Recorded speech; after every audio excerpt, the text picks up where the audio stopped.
Hello बच्चों, let's read this question. So this question says two bodies A and B having mass 20 kg and 5 kg respectively. Each one is acted upon by a force of 4 kilogram weight. If they acquire the same kinetic energy in time TA and TB, then the ratio TA by TB. TA और TB का बच्चों क्या बताना आपको यहाँ पर ratios बताने. Alright, तो चलिए इस क्वेश्चन को स्टार्ट करते हैं.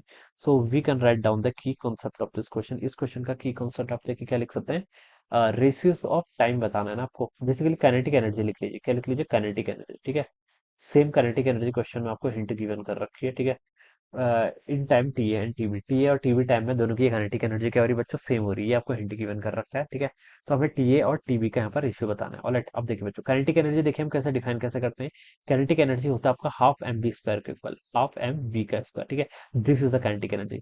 मास कांस्टेंट है. ठीक है. मास तो आपको क्वेश्चन में गिवन कर रखा है. ठीक है. तो अगर दो बॉडीज, तो वेलोसिटीज का रेशियो हम यहाँ पर से फाइंड आउट कर सकते हैं दोनों बॉडीज के लिए. ठीक है. अब बोल रखा है देखिए, ये दो बॉडीज हैं जिनका मास, देखिए पहली ए बॉडी का मास आपका 20 kg के इक्वल है. ठीक है. और मास ऑफ बी, ठीक है, ये कितना आपका 5 kg के इक्वल है. क्वेश्चन में गिवन किया हुआ है. Each one is acted upon by force of 4 kilogram weight. ठीक है. फोर्स कितना लग रहा है दोनों पर आपका? 4 किलोग्राम वेट के इक्वल आपका क्या लग रहा है? फोर्स लग रहा है. ठीक है. देखिए किलोग्राम वेट को देखिए आपका, देखिए 1 किलोग्राम वेट में आपका 10 न्यूटन होता है. बेसिकली 9.8 न्यूटन होता है, बट आप 10 यूज कर सकते हैं यहाँ पर. ठीक है. तो ये हो जाएगा आपका एक. इसको देखिए 1 किलोग्राम वेट किसके इक्वल होता है? 10 न्यूटन के इक्वल. तो मैं इसको 10 न्यूटन, न्यूटन में कन्वर्ट करना तो ऐसे लिख लूंगा, तो आपका 40 न्यूटन के इक्वल आ जाएगा. ठीक है.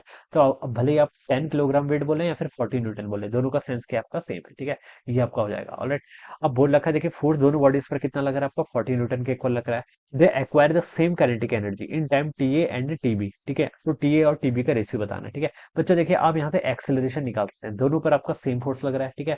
और मास आपको गिवन कर रखा है. तो देखिए ए का एक्सेलरेशन क्या होगा? एक्सेलरेशन होता है फोर्स अपॉन मास, यानी कि 40 डिवाइडेड बाय 20, यानी कि 2 मीटर पर सेकंड स्क्वायर के ऊपर. This is the acceleration of body A.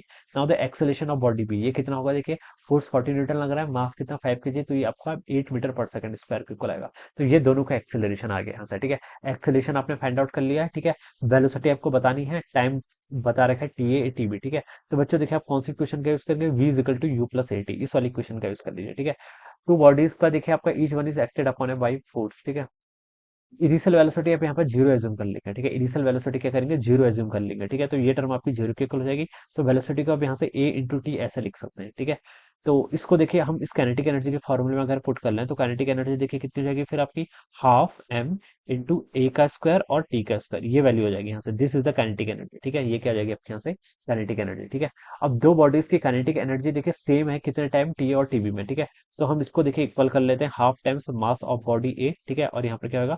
Acceleration of ए का स्क्वायर और टाइम ऑफ ए का स्क्वायर, ये हो जाएगा is equal to half times कितना? Mass of B. ठीक है. और यहाँ पर कितना होगा? एक्सेलेरेशन ऑफ बी का स्क्वायर, टाइम ऑफ बी का स्क्वायर. ये वैल्यू यहाँ से इतनी हो जाएगी. ठीक है. अब देखिए बच्चों, हाफ से आपका यहाँ पर हाफ कैंसिल हो जाएगा. एम ए कितना आपका 20 kg, एम बी कितना 5 kg. ठीक है. तो ये आपका 20 के इक्वल हो जाएगा. एक्सेलेरेशन ऑफ ए कितना दे रखा है? 2 मीटर पर सेकंड. ठीक है. तो 2 का स्क्वायर आपका 4 हो जाएगा. टी ए आपको फाइंड आउट करना है, तो आप इसको टी ए का स्क्वायर लिख लीजिए. It is equal to mass of B, B का मास कितना? 5 kg के इक्वल, इंटू आपका बी का एक्सेलरेशन देखिए कितना है? 8, 8 का स्क्वायर करेंगे तो 64, इंटू कितना हो जाएगा आपका यहाँ से? टीबी का स्क्वायर. ये वैल्यू यहाँ से इतनी हो जाएगी. ठीक है. तो बच्चों देखिए, अब यहाँ पर थोड़ी सी और कैलकुलेशन कर लीजिए. ठीक है. कैसे कैलकुलेट? यहाँ पर देखिए 20 इंटू 4 कितना होता है? 80. और ये कितना होता है आपका? 64 इंटू 5, 320. तो 80/320 आपका 1/4 हो जाएगा. ठीक है.